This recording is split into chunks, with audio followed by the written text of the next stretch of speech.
Olá, seja bem-vindo a mais um Código Aberto. Você que está assistindo a gente pela televisão, pela internet, começa agora o seu estudo semanal da Palavra de Deus. Estamos estudando o livro de Gálatas. E eu quero fazer uma pergunta para você. Alguma vez alguém já fez uma promessa para você e não cumpriu? Ou mudou de ideia e não fez aquilo que tinha prometido? Será que Deus, Ele prometeu nos salvar através da fé e de repente Ele mudou e agora é a partir da lei?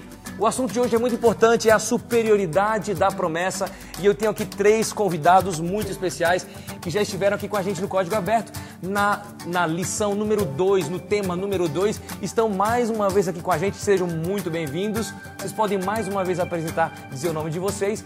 Eu queria que vocês falassem também de onde vocês são, o lugar que vocês vêm, contar um pouquinho pra gente aí da história de vocês, da família de vocês. Por favor.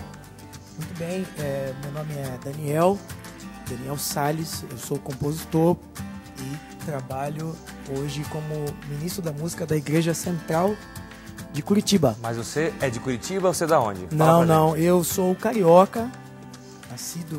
Olha, nem eu sabia dessa. Pois é. Você não é recifense? Não, eu morei 8 anos no Rio, nasci e até os 8 anos fiquei lá.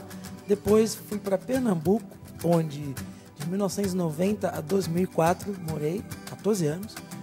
Depois eu fui para São Paulo pro colégio pro Curitiba. O colégio é o NASP Campus 1. Se em algum momento a gente falar colégio, é o Campus 2, que todo mundo aqui estudou. Campus 2, onde você estudamos. Que eu acho que não estudou lá só, né? É. Oitava série, né? Mas seus pais moram lá. O NASP é o Centro Universitário Adventista de São Paulo, o Campus 2. Onde, inclusive, você morou no meu quarto, né, cara? Você não contou isso no segundo programa? Você tem vergonha de dizer isso, que foi do meu quarto? Não? Moramos no quarto 333. Olha que beleza. Era uma bagunça. Então você não é de Recife, descobri isso agora, cara. Não sou. Morei lá há 14 anos, mas assim, 14 anos em Recife, tenho muitos amigos, uma história lá. Vivendo e aprendendo. Fala seu nome, o que você faz da vida e de onde você é. Meu nome é Paulo, eu sou de São Paulo, nasci na cidade de São Paulo, mas eu fui para o NASP Campus 2 lá em Dariaí na época. Cresci lá perto, na cidade de Arthur Nogueira. E aí eu voltei para fazer a faculdade e estou em São Paulo. Faz tudo em São 7 Paulo, anos. né? Isso aí. Paulista. E a nossa mulher aqui da equipe, fale, por favor, seu nome, o que você faz da vida e de onde você veio. Ok, eu sou a Cecília.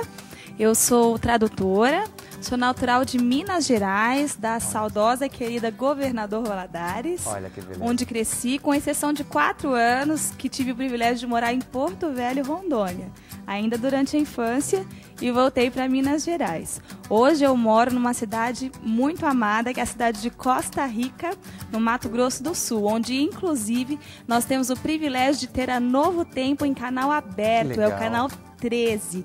E a cidade ama e acompanha muito bem a Novo Tempo. Então é lá que estou hoje. Que legal. E eu queria agora saber um pouco mais de vocês, um trabalho que vocês desempenham na igreja de vocês, na igreja local. O que vocês fazem lá para o Senhor? Qual é o trabalho de vocês? Fala pra gente, Daniel. Como eu já disse antes, eu sou ministro da música da Igreja Central de Curitiba. Sim. A Igreja Central de Curitiba hoje tem mais de 2.000 membros, mais de 2.500 membros. Nós temos lá, no campo musical, nós trabalhamos com, em média, assim, 500 pessoas. Bastante trabalho. Nós temos 2 corais, né? Um coral é um coral pessoal mais adulto, é o coral central do louvor. Eu tenho um coral que eu rejo, que é o Curitiba Coral, que é o coral jovem, né? Inclusive a gente está com trabalho, produzindo também aí, em breve estaremos lançando esse CD. Tem uma orquestra com 54 músicos, bastante bem regida, maestro Leonardo, tem quarteto, tem grupo, tem Ministério de Louvor, e o pastor Fernando, que agora está lá com a gente, né? Então é uma igreja hiper musical, né? Tem vários ministérios. Lá estamos, quando eu digo estamos, trabalho lá junto com a minha esposa, né? Aliás, meu amor, cadê? Qual é a câmera que eu falo? Aqui, querida. Olha que bonito, que bonito. Paulo, falando em amor, o trabalho que você faz por amor para o Senhor. Fala pra gente o que você faz na sua igreja. Eu participo do CAJU, que é Comunidade Adventista de Jovens Universitários. Que legal. Fica lá no Butantã, é um bairro bem universitário, tem várias universidades ali.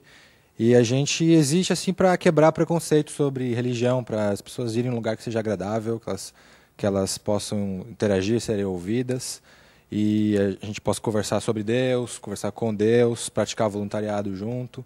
Legal. E a gente começou esse grupo faz algum tempo, faz 1 ano e meio mais ou menos. A gente acabou de inaugurar a nova sede agora em setembro. E inclusive eu quero aproveitar, já que estamos aqui, a gente acredita que esse tipo de trabalho é uma carência grande no cristianismo. A gente acha que existem pessoas em outras cidades, ou cidades médias, universitárias, como Maringá, Santa Maria, ou Ouro Preto, ou Campinas, ou mesmo as grandes metrópoles, né, Manaus, ou Brasília, Rio de Janeiro, que necessitam de trabalhos voltados para esse público. Então a gente queria dizer, se você aí em casa se sente chamado por Deus, a gente está querendo aglutinar mais pessoas para trabalhar com esse tipo de público. Tem a nossa página no Facebook, acho que vão por aí, facebook.com/caju no Face. E a gente pode lá trocar ideias e trabalhar todo mundo junto. Que legal, um trabalho inovador, pioneiro, né? Deus abençoe esse trabalho com universitários que têm mente mais secularizada, mais pós-moderna e precisa de um trabalho específico para eles, né? Muito legal, parabéns pelo trabalho. Cecília, você é esposa de pastor, né? Então trabalho não falta. Essa é a verdade. Eu tenho a honra de acompanhar o meu esposo, o pastor Hassani, que inclusive participou conosco lá da lição 2, né, em forma de vídeo, num distrito em Costa Rica, no Mato Grosso do Sul, uma reunião de igrejas que ele pastoreia e supervisiona. São 4 igrejas na cidade de Costa Rica, uma igreja na cidade vizinha de Chapadão do Sul, um grupo em Paraíso, um grupo em Alcinópolis e uma família na Fazenda Lagoa. Então é muito gostoso estar ao lado dele em todas essas igrejas e ajudando de todas as formas que a gente pode. É um privilégio muito grande fazer parte da obra de Deus. Que legal, todo mundo trabalhando para o Senhor. A gente vai começar então o estudo da nossa lição. Cecília, você pode fazer uma oração para a gente, pedindo a Deus iluminação para que a gente possa entender o livro de Gálatas? Claro, oremos. Vamos orar. Querido Deus, muito obrigado porque o Senhor permite que nós, meros instrumentos humanos, possamos trabalhar ao teu lado e por ti. Pedimos agora a tua orientação ao estudarmos e compreendermos juntos o plano da salvação, a relação entre a lei e a graça e aquilo que o Senhor planejou para nós. Amém. É isso que nós te pedimos em nome de Jesus. Amém. Amém. Fique ligado porque nós temos o nosso código de hoje e os prêmios são sensacionais. Você sozinho vai ganhar isso aqui. O livro Graça Ilimitada, do pastor Dwight Nelson. É um livro fantástico e além também do CD do Dida, o novo CD Quem Imaginou. Você vai ganhar isso aqui se você tuitar para @códigoabertoNT o nosso código de hoje, desvendar, abrir o nosso código, o nosso enigma. Pega papel, pega caneta, anota aí que o código hoje é um problema. E você que gosta de problema, vai aí mais um problema para a sua vida, para você resolver. Diz o seguinte, 0x é igual a 0y. Calma aí, não fica desesperado. O que é isso? Mais uma vez, repetindo, 0x é igual a 0y. Eu quero dizer para você que você tem uma dica. A dica está em Romanos, capítulo 4. Está lá mais para metade do capítulo, depois a gente vai acabar falando disso aqui um pouquinho, mas tuita para a gente, @códigoabertoNT e você vai concorrer aos 2 brindes de hoje, o livro Graça Ilimitada e ao DVD do Wagner Dida, Quem Imaginou, que está muito bom. Pessoal, nós temos agora um vídeo de um pastor muito especial, que é o pastor Neumoel Stina. Ele tem alguma coisa, um recadinho para dar para a gente, para a introdução desse assunto. Vamos assistir então. Olá pessoal, é um prazer, uma alegria muito grande participar do Código Aberto, falando sobre a prioridade da promessa, com base em Gálatas, capítulo 3, verso 18, onde Paulo fala de lei, fala de herança e fala de promessa. Sempre que tratamos do assunto da lei, da graça, da fé, nós corremos o risco de adotarmos um extremo ou outro. Precisamos ser cuidadosos, precisamos ser equilibrados. Qual é o primeiro extremo?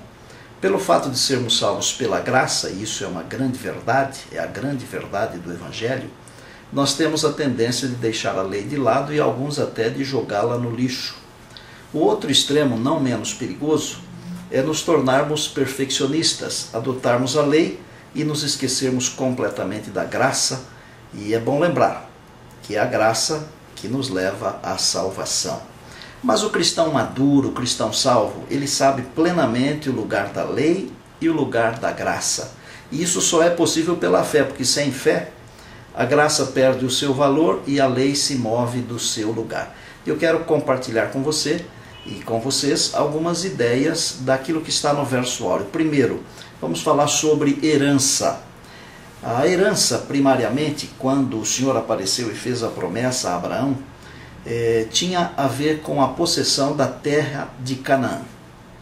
Em segunda instância, eu diria assim, no sentido étnico, estava relacionado ao legado que o povo de Israel, como povo escolhido de Deus, deveria deixar para o mundo. E no sentido mais amplo, no sentido espiritual, a herança tem a ver com todas as bênçãos que nos advêm através da graça de nosso Senhor e Salvador Jesus Cristo.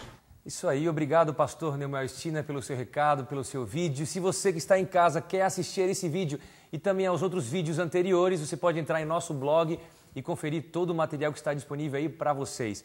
Pessoal, o pastor Neumael Stina falou sobre Abraão, mas eu queria voltar um pouquinho no tempo, eu queria começar por Noé.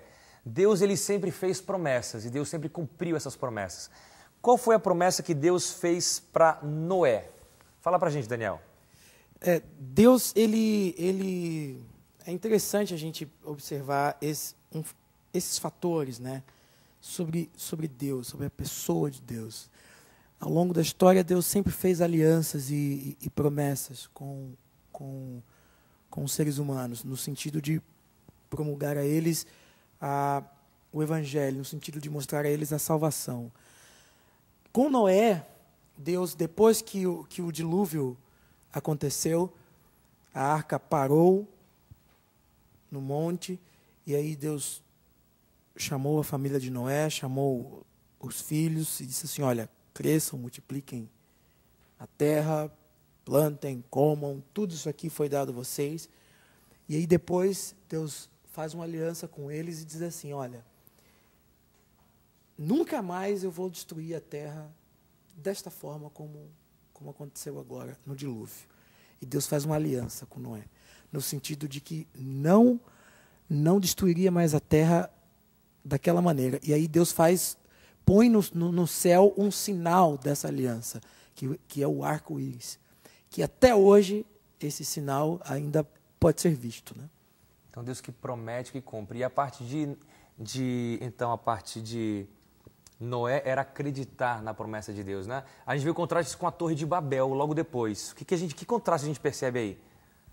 Foi incrível, porque Deus havia prometido de maneira bem clara que o mundo não sofreria mais uma catástrofe como aquela, não seria mais destruído em água.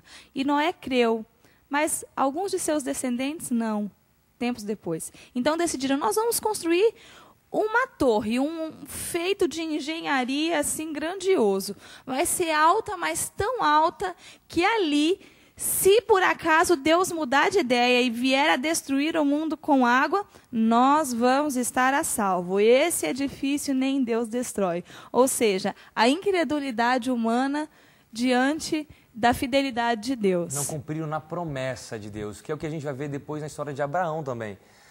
Você pode ler para a gente, Paulo, um texto que a gente vai começar então lá de Gálatas a ver sobre Abraão, sobre a promessa, sobre a lei também. A gente vai estudar um pouquinho sobre o que o pastor Neumael falou de lei, de graça. Gálatas capítulo 3, de 15 a 18. Você que está em casa pode abrir, vamos acompanhar juntos. Antes só de eu ler, eu queria só fazer um comentário sobre essas alianças que Deus faz. É sempre Deus que vai em direção ao homem. A gente, como ser humano, a gente também vai em busca de Deus. Mas Deus sempre está constantemente em busca do homem. Ele leva o homem a sério. Ele vai e toma a iniciativa. Quem propõe as alianças, aliança depois de aliança, é Deus que propõe as alianças. Deus. Que legal. Então ele se importa, ele leva o homem a sério. Ele vai atrás do homem no Éden, vai atrás de Adão, e encontra Adão e promove uma aliança com Adão. Atrás de Noé, Exatamente. vai em busca constantemente em busca. Abraão. E esse texto então que a gente vai ler agora, pode ler para a gente? A partir do verso 15? Do 15 ao 18, Tá. Irmãos, falo como homem. Se o testamento de um homem for confirmado, ninguém o anula nem lhe acrescenta alguma coisa. Ora, se as promessas foram feitas a Abraão e a seu descendente. Ora, as promessas foram feitas a Abraão e a seu descendente. A Escritura não diz, e a seus descendentes, como falando de muitos, mas como de um só, e a teu descendente, que é Cristo. Mas digo isto, que tendo sido o testamento anteriormente confirmado por Deus, a lei, que veio 430 anos depois, não o invalida, de forma que venha a abolir a promessa. Pois se a herança provém da lei, já não decorre da promessa, mas Deus, pela promessa, a deu gratuitamente a Abraão. Então vamos por partes aqui, certo? Na parte final fala que a lei foi dada 430 anos depois. Será que a lei só foi dada ali? Então a lei, os 10 mandamentos começaram a vigorar muito tempo depois de Abraão. Então aquele pensamento que muita gente acha, né? A salvação era pelas obras, pelo que se fazia, e depois de Jesus, então, que se começou a ser a salvação pela fé. Mas antes de tocar nesse ponto, que a gente vai tocar no segundo bloco, eu queria ver nesse primeiro bloco ainda aqui, essa questão, quem que é esse descendente? Por que falar de um descendente que viria? Que descendente é esse? Segundo a Bíblia, o descendente é o Messias, né? O descendente de Abraão, aquele que viria da linhagem de Abraão, é Jesus, é Cristo. Então, Cristo é o ponto-chave da promessa, né? E como Paulo diz aqui, não é aos descendentes de Abraão, mas ao descendente. E se cumprindo nesse descendente a promessa, todos os outros, a partir desse descendente, sendo ele o Messias, iriam gozar desta mesma promessa. Ou seja, ele assume, ele é a síntese em quem se cumprem as promessas, a aliança, o testamento, isso. Ou seja, aquilo que Deus propôs. A própria lei se cumpre em Cristo. Cristo é a lei. Muito legal. O papo tá legal, mas no próximo bloco a gente vai continuar falando sobre lei, sobre graça, sobre a lei acrescentada. Será que então não existia lei antes? A gente vai para um rápido intervalo e a gente já volta.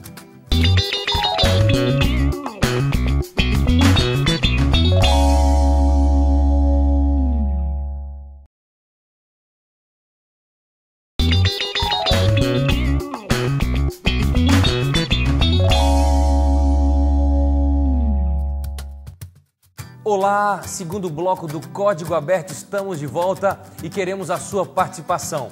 Você sabe que você tem um código para dizer pra gente, para abrir, e o código você já sabe qual é. 0x é igual a 0y. E a dica está em Romanos capítulo 4, mais pro finalzinho do capítulo. Twitta pra gente, @códigoabertoNT. Você tem só o segundo bloco para dar a resposta, porque no início do terceiro bloco nós já vamos dar a resposta e os presentes de hoje, que são o livro Graça Ilimitada e o CD novo lançamento do Wagner Dida, Quem Imaginou. Nós estávamos aqui na conversa, então, a gente acabou de ler o texto aí de Gálatas capítulo 3, e a gente percebe aí que diz que a lei ela não pode abrogar a promessa. Deus ele prometeu que a salvação é pela fé e a lei não pode tirar isso. Deus não ia falar uma coisa e depois falar outra. E a gente percebe então, na verdade, que lei e graça sempre coexistiram. A lei foi dada no Monte Sinai, muita gente pensa isso. Aqui foi dito que a lei foi acrescentada no Monte Sinai. Foi dada. Depois a gente vai falar um pouquinho sobre isso antes. Mas antes de falar sobre isso aí, existem indícios de que existia lei, 10 mandamentos, as regras de Deus, antes da doação da lei de maneira escrita no Monte Sinai? Existia antes? Vocês têm algum texto que fala disso aí? Por exemplo, Romanos 3,31, né, o próprio Paulo, se abre para a gente, ele fala sobre fé e fala sobre lei. Então, será que pelo fato de Deus ter prometido a salvação pela fé, agora a gente não precisa de ter lei? Então vejamos aí o que Paulo diz. Anulamos, pois, a lei pela fé? Não, de maneira nenhuma. Antes, confirmamos a lei. Interessante. O que vocês acham desse texto aí? Paulo bem óbvio, né? O Paulo era tão inteligente que ele chega a ser absurda a inteligência dele. A fé é o complemento da lei. Você que vive na lei, você tem que ter fé. Existem duas formas de você viver a lei, ou de você observar a lei. Uma é o legalismo, a outra é a fé. O legalismo ele te leva para campos como o Gálatas diz, Paulo diz assim, leva para maldição. O legalismo te leva para maldição. Porque você nunca consegue fazer. Você não vai conseguir, porque a lei é tão perfeita que ela vai te dar um nó. Você não vai conseguir cumprir a lei. E o legalismo menospreza o papel de Deus. Exatamente, porque ele vai te dar crédito se você conseguir alguma coisa. Só que, na verdade, você não tem como conseguir. Já o lado da fé que observa a lei, ele te leva ao Espírito Santo, ele te leva à salvação. É isso que Paulo estava tentando dizer. A lei, ela não anula, a fé, ela não anula a lei. Pelo contrário, se você vive a lei, é porque exatamente você está usando da fé. Legal. Tem mais algum texto aí de Romanos que também fala sobre isso aí? Vamos ler aqui, Romanos 7, versos 7 e 12. Sim. Que diremos, pois? É a lei pecado? De modo nenhum. Mas eu não conheci o pecado senão por intermédio da lei. Pois eu não conheceria a concupiscência se a lei não dissesse, não cobiçarás. E o verso 12, portanto, a lei é santa e o mandamento santo, justo e bom. É demais esse texto, não é verdade? Aí fica, acredito que muito clara essa relação entre lei e fé, lei e graça. Porque é o seguinte, para que precisaria de uma morte de Jesus em nosso lugar se não houvesse lei que aponta para o pecado? Porque é a lei que nos diz o que pode, o que não pode, o que é certo, o que é errado, o padrão que nós devemos seguir, o caminho que devemos evitar. Se não houvesse uma lei para nos dizer isso, então daí não haveria pecado, tudo estaria bem, porque não haveria uma forma de determinar. Então aí nós não precisaríamos de um sacrifício de Jesus em nosso favor, porque não haveria pecados a expiar. Principalmente porque a lei exige que o pecado seja pago. A lei tem essa exigência. E a palavra de Deus diz que Jesus é o Cordeiro de Deus que foi morto desde a fundação do mundo. Então já havia uma lei que exigia isso. E a lei dizia assim, em havendo pecado, o processo tem que ser feito assim. E se Jesus é o Cordeiro de Deus que foi morto desde a fundação do mundo, quer dizer que desde a fundação do mundo existia a lei? Exatamente. Veio Moisés e deu ao povo de Israel, Deus deu a Moisés repassou ao povo de Israel as leis que chegam a nós até hoje pelo Antigo Testamento. Só que antes mesmo disso, como a gente está dizendo aqui de várias formas diferentes, as pessoas que estavam em contato com Deus sabiam muito bem, estava no coração delas a lei. Por exemplo, quando Caim, os primeiros filhos, certamente eles tiveram uma boa educação, né? Estava ali com o casal, o primeiro casal, estudaram numa boa escola ali com os seus pais, Adão e Eva e tal, foram bem educados, ainda assim um deles matou o irmão. Só que ele sabia que ele estava errado. E estava bem evidente que não se deveria matar, como depois foi dito por Moisés e colocado por Deus no Decálogo. Ou, da mesma forma, Abraão sabia que havia um único Deus, que é o primeiro mandamento. Não deveria haver outros deuses diante dele. E no lugar que estava Abraão, quando ele foi retirado originalmente lá em Ur dos Caldeus, todo mundo adorava muitos deuses. E ele já sabia, Deus havia colocado no coração dele, só há um Deus. Então a gente consegue perceber que os mandamentos estavam no coração dos homens de Deus muito antes do Decálogo, muito antes de todas as leis mosaicas. Legal. Você está dizendo que a fé, então, não abole a lei. E exatamente esse é o assunto do Giro Universitário que você vai acompanhar com a gente agora. Vamos assistir? O Giro Universitário de hoje foi parar na cidade mais populosa do Brasil, São Paulo. Lá encontramos o UNASP Campus 1, que desde 1915 prepara centenas de alunos com ênfase na excelência acadêmica nos valores éticos cristãos. O campus oferece educação básica, ensino superior e pós-graduação, e oferece ainda bolsas de estudos e estágios. E é de lá que vêm as respostas para a pergunta do Giro Universitário de hoje.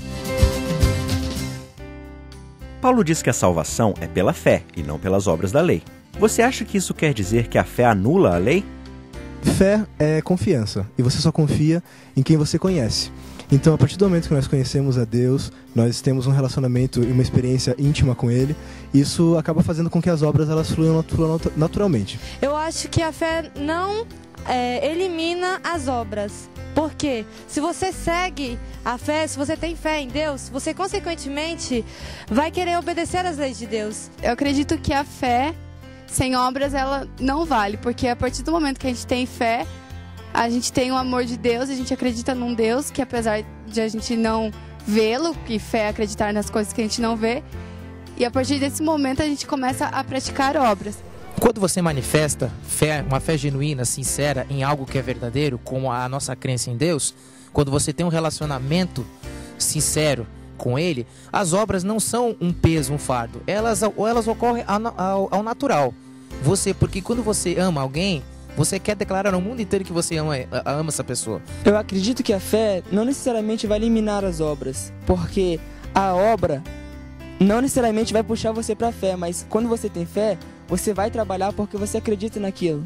Então as obras saem ao natural. Então, obedecer não se torna um sacrifício, se torna um grande privilégio que nós temos. Muitas pessoas confundem a questão de obras e fé. Quando Paulo lhe diz que a fé sem obras não valerá, eu acho que ele está querendo dizer que quando você ama a Deus, você crê nele, você tem fé nesse Deus, você automaticamente, naturalmente, você vai fazer as obras dele. É isso aí, muito obrigado então aos jovens universitários do NASP Campus São Paulo. Você pode acompanhar aqui na sua tela o endereço eletrônico desse colégio, dessa faculdade, e conhecer os cursos que estão ali disponíveis. Quem sabe você vai estudar um dia no NASP Campus São Paulo. E eu quero perguntar, vocês concordam com o que os alunos aqui falaram aqui sobre fé, sobre obras? O que vocês acham? Pois bem, as obras são resultado de uma vida que é salva pela graça. Você é salvo pela graça, você passa a agir de uma maneira diferente. E você é salvo pela graça, pela fé em Cristo Jesus. Então, pela fé em Cristo, pela salvação na graça, o resultado disso são obras que você não faz porque quer ser salvo. Pelo contrário, você age, você pratica as obras exatamente porque você já foi salvo pela fé em Cristo Jesus. Isso fica mais fácil de entender quando a gente coloca por esse campo. Sim. Né? E a gente tem evidências dessa obediência à lei antes do Monte Sinai. A gente viu alguns textos aqui, como a gente começou a ver. Você tem algum texto assim de antes do Sinai, antes de Êxodo 20, por exemplo, quando os 10 mandamentos são doados? Tem algum fato? Antes de Êxodo 20, você tem Êxodo 16. Tá. A partir do verso 22, que diz assim: no 6º dia, eles juntaram, aqui o texto está falando do maná. Sim. O maná era um pão do céu, um pão que vinha do céu. Devia ser gostoso, hein? Devia ser ótimo. Do céu, rapaz. O pão caía todos os dias. E na sexta-feira, o pão caía... Fala pra gente no novo texto aí, Êxodo 16. Êxodo 16, verso 22. Todo o capítulo está falando aqui, já o título é Deus manda o maná. Tá. Isso, todo o capítulo está falando. E lá no 22 diz assim: no 6º dia, eles juntaram 2 vezes a quantidade de pão, ou seja, no 6º dia caía em dobro o que caía nos outros dias da semana. Eles juntaram 2 vezes a quantidade de pão do maná por pessoa. E todos os líderes da comunidade aproximaram-se e relataram o ocorrido a Moisés. Ele lhes falou: isto é o que o Senhor disse, amanhã é um sábado sagrado para Adonai. Nessa Bíblia aqui diz assim: amanhã é um Shabá sagrado para Adonai, ou para o Senhor. Peraí, você está em Êxodo 16. Eu estou em Êxodo 16. Os 10 mandamentos não tinham sido dados ainda. Não, porque o decálogo, como disse meu amigo Paulo aqui, ele vem lá em Êxodo 20. Êxodo 20. Um pouquinho mais para frente aí. Aqui, antes. Mas fala de sábado antes dos 10 mandamentos? Sábado, um dia consagrado ao Senhor. Tá. Né? E aqui pego as palavras também do Paulo, quando comentávamos aqui. O sábado é a primeira coisa que Deus consagrou na palavra dele, na Bíblia. A primeira coisa que aparece como sendo consagrado. Então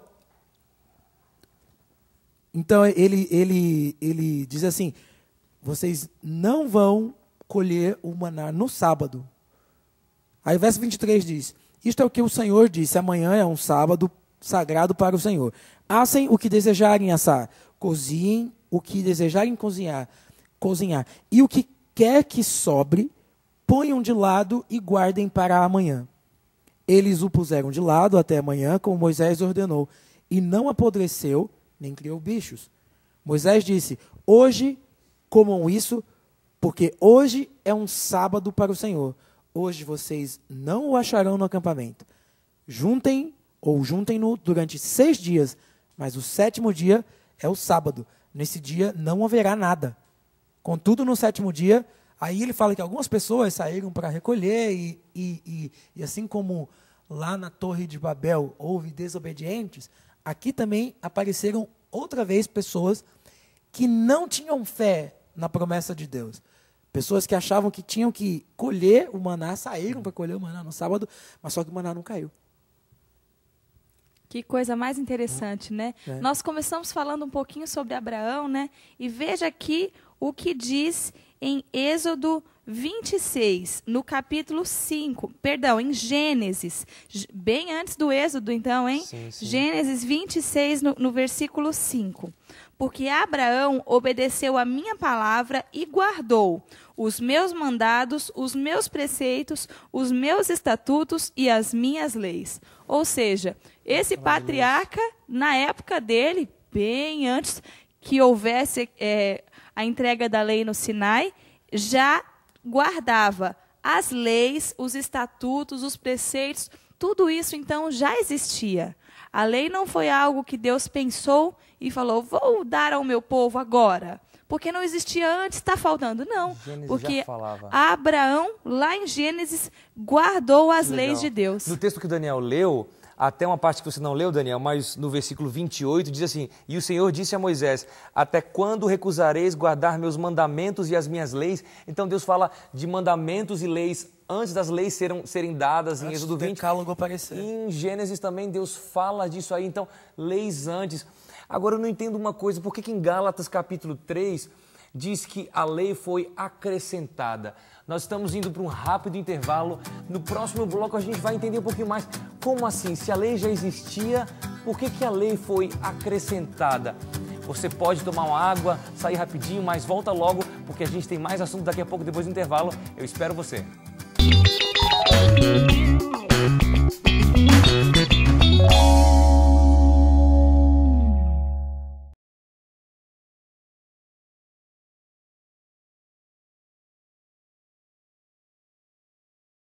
Olá! A nossa dica cult de hoje é o livro Lei e Graça em Paulo, de Peter Stumacher e Donald Regner. Na atualidade, um dos assuntos que tem trazido mais polêmica no meio cristão é um elemento fundamental da fé cristã, a justificação. Lendo esse livro, você vai descobrir e reafirmar qual é a visão tradicional de Paulo sobre o assunto, com base em recentes pesquisas acadêmicas. Por isso, esse livro não pode ficar de fora se você quer se aprofundar nesse tema e no tema de toda a temporada. Acesse o nosso blog e saiba como encontrar o seu. Eu te espero no próximo Dica Cult.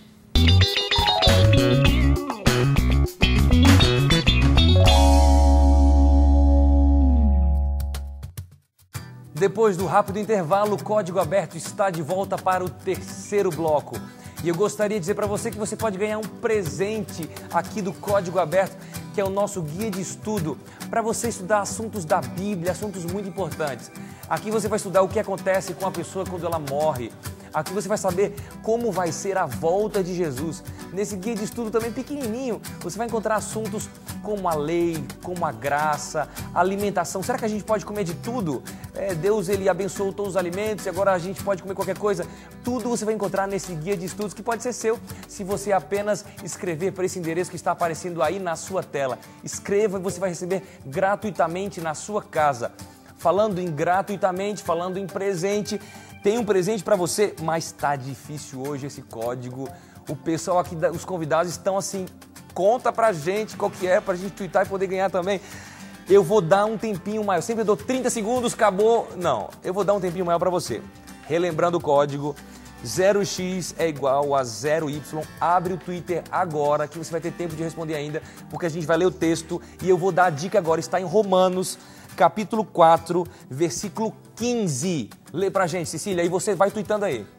Porque a lei suscita a ira, mas onde não há lei, também não há transgressão. Peraí, onde não há lei, não há transgressão. Ou seja, 0 de alguma coisa é igual a 0 de outra coisa. Eita, peraí. Alguém está começando aí a... Vamos lá. Parece Vamos relembrar que que agora, o né, código é agora 0x é igual a 0y. E aí, Daniel, você que é o espertão aí, já se ligou? Não dá resposta ainda não, porque pode, tá o pessoal ainda tem uns segundinhos para twittar aí pra gente. Corre aí, vai lá. Será que é isso mesmo? O que você acha aí? Onde não há? Não há. Pode falar? Então, se existe zero de alguma coisa, é igual a zero outra coisa. Na ponta Fala da língua, pra gente. pode falar? Vou falar na linguagem aí. 0 lei, 0 transgressão. Acabou agora. Você não pode mais twittar pra gente. A resposta, parabéns. Eu sei que os outros sabiam também, mas é porque o Daniel ele gosta bastante de falar. E você é um cara inteligente, um cara esperto. Então, a resposta é exatamente essa. 0 o quê? Lei é igual a 0 transgressão. É por isso que a gente está falando o tempo inteiro. Se não existe lei, não tem pecado. Então, a gente está... Mas há quem confunde aí, né? Diz que sem a lei não tem transgressão. Então, vamos acabar com a lei, porque aí fica todo mundo na boa, né? Mas é o contrário, exatamente o contrário. Então você que tuitou pra gente aí a resposta certa, você vai concorrer ao presente que é o CD do Dida e o livro Graça Ilimitada. Até o final do programa, o Twitter do Código Aberto vai tuitar o vencedor, o sorteado, dentre aqueles que acertaram a resposta. A gente agradece a sua participação e a gente continua então discutindo nesse último bloco sobre esse assunto tão importante. Lá... A gente falou o tempo inteiro agora que a lei sempre existiu, certo? Ela não foi dada no Monte Sinai. Mas por que lá no capítulo, qual que é em Gálatas? Capítulo 3. Capítulo 3, versículo 19, fala uma coisa que me deixou meio confuso, de falar que a lei foi acrescentada. Cecília, lê pra gente primeiro o texto, para a gente ler o comecinho ali, pra gente poder debater e tentar entender isso aqui. Claro, mas antes vamos esclarecer, né? A lei foi sim dada no Monte Sinai, ela apenas não foi criada no Monte Sinai, nem estabelecida no Monte Sinai. Mas ela foi entregue ao povo. Porém, isso não significa que ela era algo inédito, como nós tanto podemos você ver. Já deu a resposta para que a gente precisava ir. Então, vamos mas lá. Vamos ler, vamos deixar a Bíblia falar a nós, né? Lá. Qual, pois, a razão de ser da lei? Foi adicionada por causa das transgressões. Opa. A gente vai continuar depois do texto, mas ela foi adicionada por causa das transgressões. Vocês me falaram que a lei já existia antes. Como explicar a lei foi adicionada? Na minha cabeça parece que não existia lei e agora Deus, vou criar uma coisa. Tá, o contrário que você falou. É isso? O que é? Então, como é que era o contexto, né? Quando Deus deu a lei para o povo? O povo de Israel, descendente de Jacó, que estava em Canaã, depois eles foram para o Egito. Eles ficaram lá durante 4 séculos. Se tornaram escravos. Então, um povo, depois de tanto tempo escravo, ele fica muito mais limitado, muito mais ignorante e muito mais influenciado pelo paganismo que reinava no Egito. Então, Deus precisava voltar a se conectar com o povo. Quando ele extrai o povo do Egito, quando ele liberta o povo por meio de Moisés, ele dá a lei para que fique evidente para o povo a grande abismo, a grande diferença que havia entre a realidade deles e o ideal que eles deveriam ambicionar, o ideal onde eles deveriam chegar, que é estar perto de Deus. E assim a lei seria uma forma deles de ficar mais evidente qual é a transgressão, quais os pecados que eles tinham e a diferença que havia entre a pecaminosidade deles e a santidade de Deus. Ou seja, é como se fosse a sistematização em forma escrita, né, escrita pelo dedo do próprio Deus, de um padrão que já existia e que personagens como Abraão, como José, já haviam guardado antes, entre tantos outros. Então, não foi a criação de algo novo, não foi o estabelecimento, mas foi sim acrescentado, adicionado nesta forma escrita e sistemática, que inclusive nos ajuda. E acrescentado ao povo judeu. É interessante frisar isso. A lei foi dada ao povo que Deus escolheu, ao povo judeu. E a Bíblia, ela diz assim que os judeus tinham a lei e aos povos, ou ao povo que não tinha a lei, a Bíblia chama de gentios. Os gentios eram os povos que não tinham a lei, ou a Torá, ou a lei dada por Deus. Não tinham. Só que é interessante que a Bíblia trata, e Paulo fala desses dois aí, E Paulo diz que a salvação está para esses dois povos, tanto para o judeu quanto para o gentil. Aí Paulo diz assim, ó, Romanos 2 tem muita coisa, fala muita coisa. Romanos 2 diz assim, verso 12, todos os que pecaram fora da estrutura da lei, morreram fora da estrutura da lei. E todos os que pecaram sob a estrutura da lei, serão julgados pela lei. Quem está fora, quem está dentro. Quem está fora, julgado sem a estrutura da lei. Quem está dentro, julgado com a estrutura da lei. Depois ele diz assim, verso 14, pois todas as vezes que os gentios, que não têm a Torá ou que não têm a lei, fazem naturalmente o que a Torá requer, ou seja, ele está dizendo que naturalmente, na constituição natural de uma pessoa, é possível ela cumprir a vontade de Deus, cumprir a lei de Deus, mesmo sem ser parte daquele povo que naquele tempo Deus havia escolhido. Parece que Deus escreveu a lei no nosso coração. A gente sabe o que a gente faz de errado. É isso? Exatamente. Esse é o segredo. Parece que a lei, uma forma de você ver também a lei é como uma lei natural, no sentido físico mesmo. Então, ninguém consegue provar a gravidade. Simplesmente os objetos se atraem mutuamente. Paulo, aqui, ó, só para completar o pensamento dele e o seu, para você endossar depois. Verso 15 diz assim, por meio de sua vida, demonstram que a conduta ditada pela lei está escrita em seu coração. Sua consciência também dá testemunho disso, porque seus pensamentos conflitantes às vezes os acusam e outras vezes se defendem, até o dia em que Deus julgará segredos mais íntimos das pessoas. Ou seja, a lei é colocada no coração, tanto para judeus quanto para gentios. O que Deus estava querendo dizer, você tem que observar a minha lei e colocá-la aqui. Completa, filho, completa lá o pensamento. Então, e você vê que o mundo é regido por leis. E você não consegue demonstrar as leis, elas simplesmente são assim. Você consegue demonstrar algumas coisas, mas outras são simplesmente leis. Elas são assim. E, de certa forma, a lei de Deus, sendo Deus criador, a lei está muito relacionada à propriedade de Deus de criar as coisas. Ele tendo criado o mundo, ele tendo criado o homem, ele fez as coisas da maneira como elas são. Então, elas se comportam de acordo com a lei. Então, você matar, por exemplo, você age contra a lei natural, o que deveria ser, a ideia que Deus teve quando Deus criou. Quando você transgride a lei, você está infringindo nada mais do que leis naturais que Deus já estabeleceu para o benefício do mundo e para o homem em particular.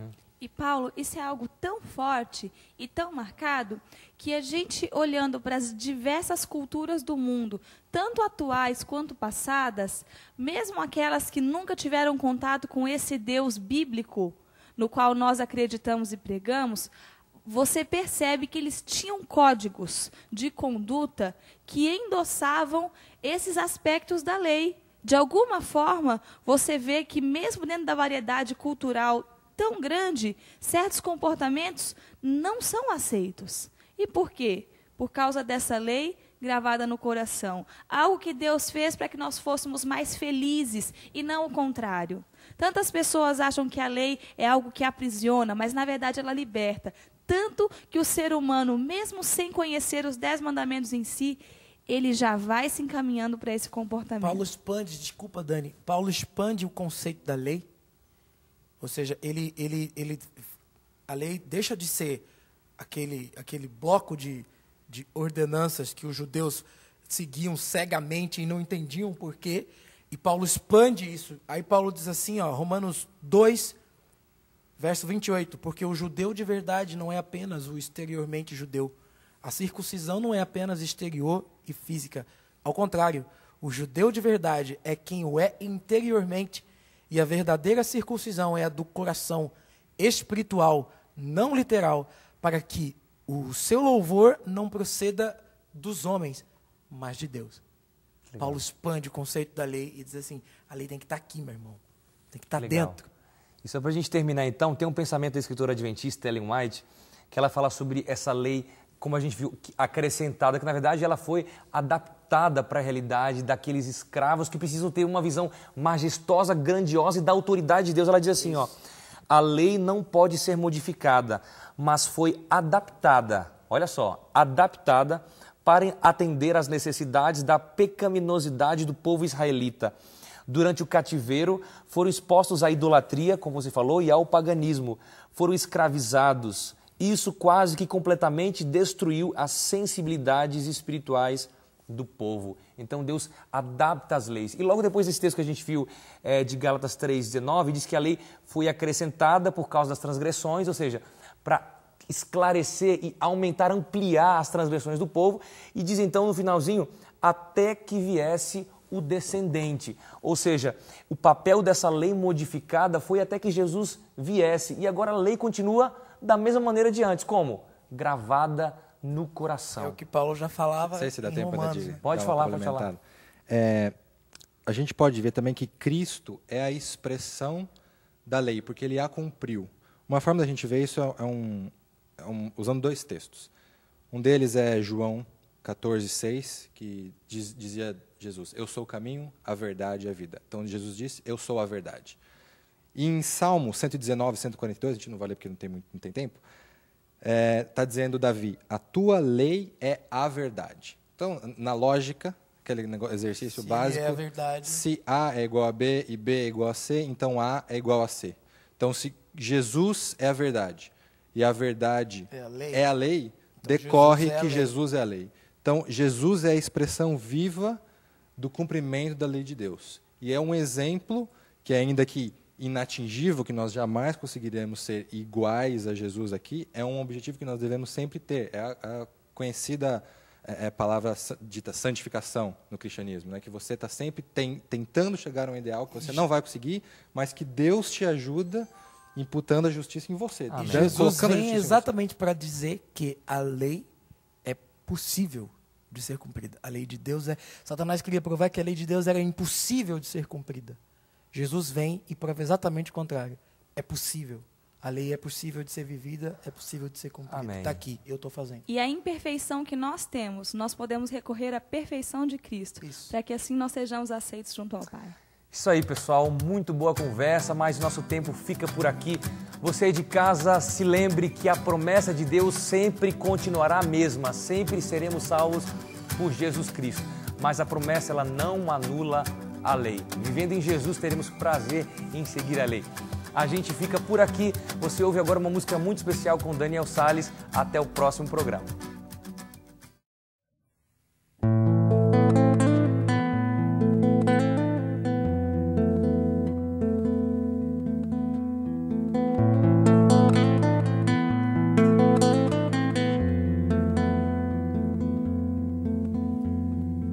Quando eu lhe chamei e você se escondeu, pude ver o medo em seu coração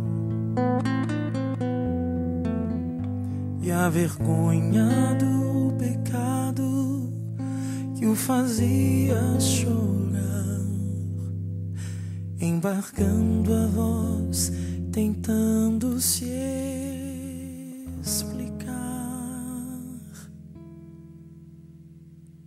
Matei um cordeiro e uma roupa lhe fiz, pois sua condição imprópria se tornou, não querendo ver um eterno sofrer.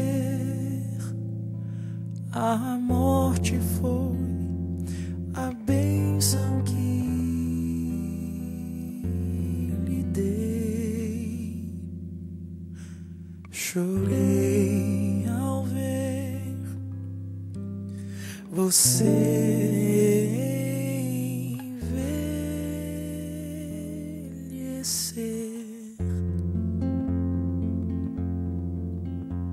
Mas algo bom eu fiz saber,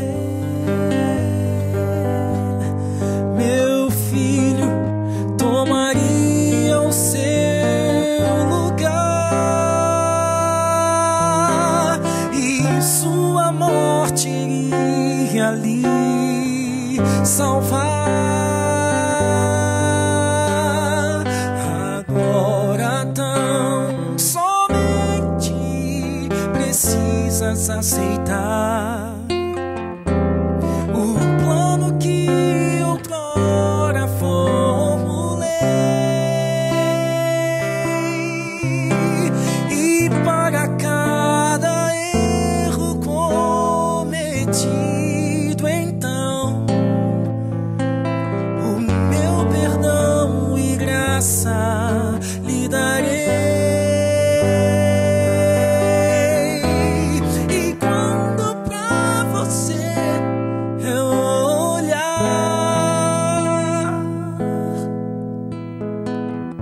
peles de cordeiro não mais verei,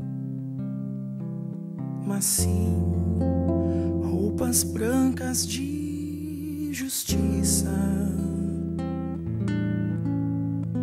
que em sangue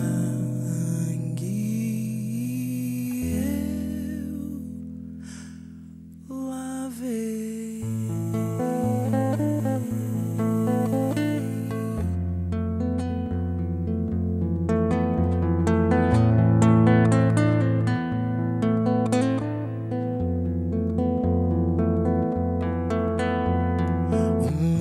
Anjo do céu não poderia resolver, pois seu erro era grave e mortal. Alguém tinha que e seu pecado remir. Nessa hora meu filho se apresentou, deixou assim seu trono e glória lá no céu. Também a majestade e todo o poder morreu na cruz que era sua, e vida eterna lhe ofereceu. Agora tão somente precisas aceitar o plano que em sacrifício completei, e estarei com você até o fim chegar, em todos os momentos de tristeza e dor. E quando pra você eu olhar, não verei mais medo em seu coração. Verei um filho transformado por sangue, graça e